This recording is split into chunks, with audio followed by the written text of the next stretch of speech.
pleased to welcome to the show Lance Watson. Hey, Lance, how are things going there in Victoria? Good morning. How are you doing? It's awesome to Yeah, be here with you guys again. Getting ready to watch Brent suffer for a little while on Ruby. It's gonna be awesome.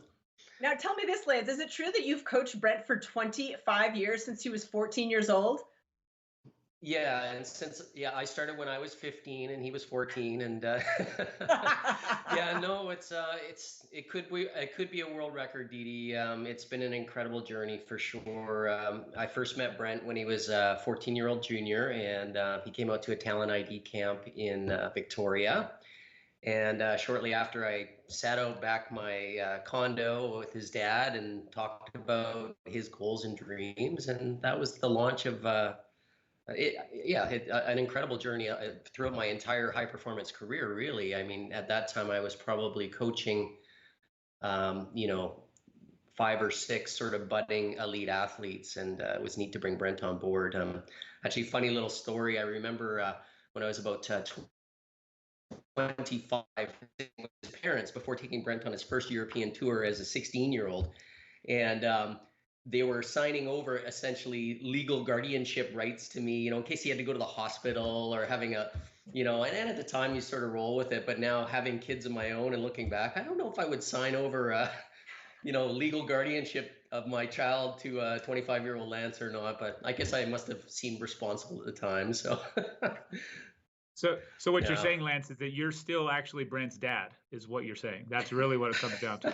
You have that. You own him Yeah, I in that mean, regard. it's obviously coach-athlete relationship evolves over the years, and when you're with a young athlete, you're really, there's three classic phases in developing an athlete. It's you're teaching them to train, then you're teaching them to race, and then you're trying to teach them to win. And the kind of messaging and the relationship with the athlete evolves as well, over time. So earlier on, you're giving them hard guardrails, and you're really trying to be, I wouldn't say dictatorial, but a little bit more, pointed in what you want them to do. And then one of the long-term goals of a coach is actually to teach an athlete to be self-coached, so that when they do start traveling internationally by themselves, they can make those smart adjustments in that. So the relationship now is much more partnership oriented, more conversational, a lot more athlete input and feedback, because Brent knows his body so well.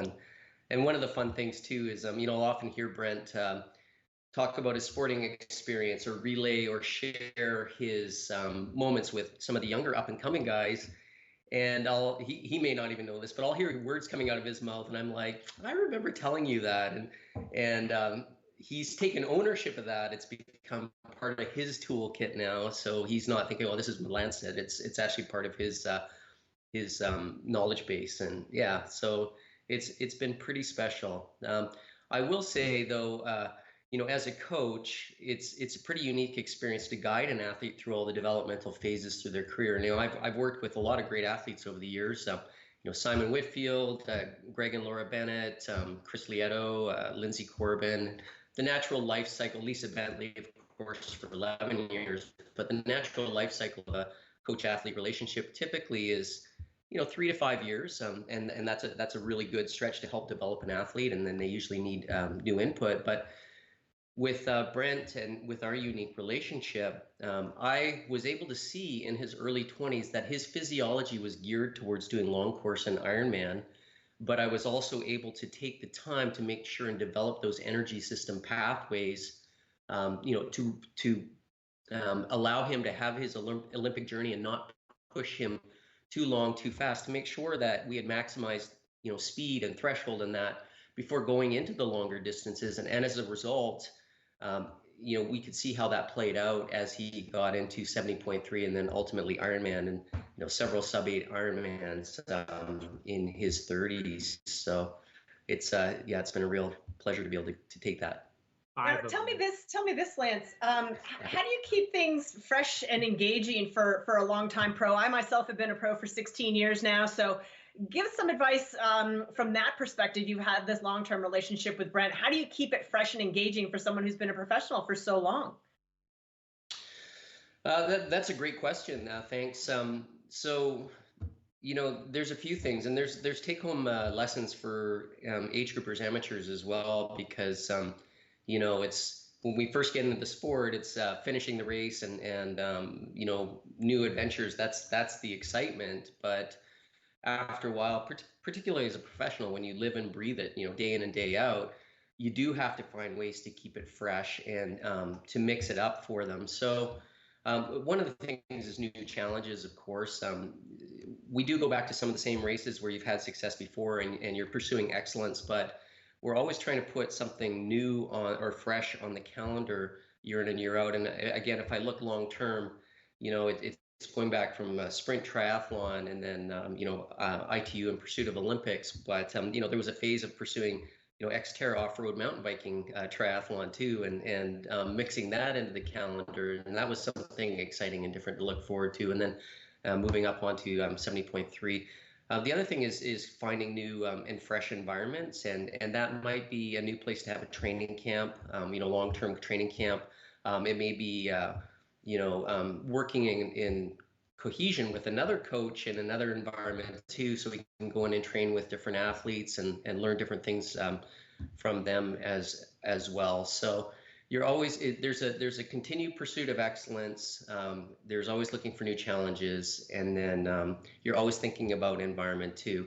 And in fact, in this last 6 months, Brent has been doing a lot of great training with some young short course athletes on the track and out in the lake here and that, and you know, as a result, I mean, he ran his fastest 5K since his build up to the 2012 Olympics in London, and has been pushing all-time personal bests for, you know, 20 minute and 1 hour wattage output. So again, you know, it's a different time of his career, and but there's still a high level of engagement because there's fresh stimuli and the opportunity for him to share also with these young athletes, I think, is really inspiring for him as well. That's great, Lance. Thank you so much. It's always awesome to pick your brain. And folks, we're getting close to our start. I want to say this: follow Lance on Instagram, because a lot of that stuff, including that, I believe it was like a 14:48 or something 5K. I saw that on the track. Some really good somewhere in there. This stuff is awesome. Follow Lance. He's a master coach. He's got a lot of information. And I'll send you off with this question: just a yes or no. Are you still in the streak? Are you one of 224 athletes doing all the VRs? Yes. I'm one of the crazy ones, Michael. I'm trying to man up for 70.3 this weekend. This is always the daunting weekend. So I'm glad you asked me, because I just followed Coach Lance. now I have to verbally commit to getting it done this weekend. So thank you. Yes. I think. Awesome. Well, thank you so much. It's great to see you. We're going to jump off and say thank you for your time. It's always a pleasure. Good luck this weekend, and keep sharing that great content and keep being a great coach for our community, Lance. We'll see you soon. All right. Thanks, guys. Have a good day.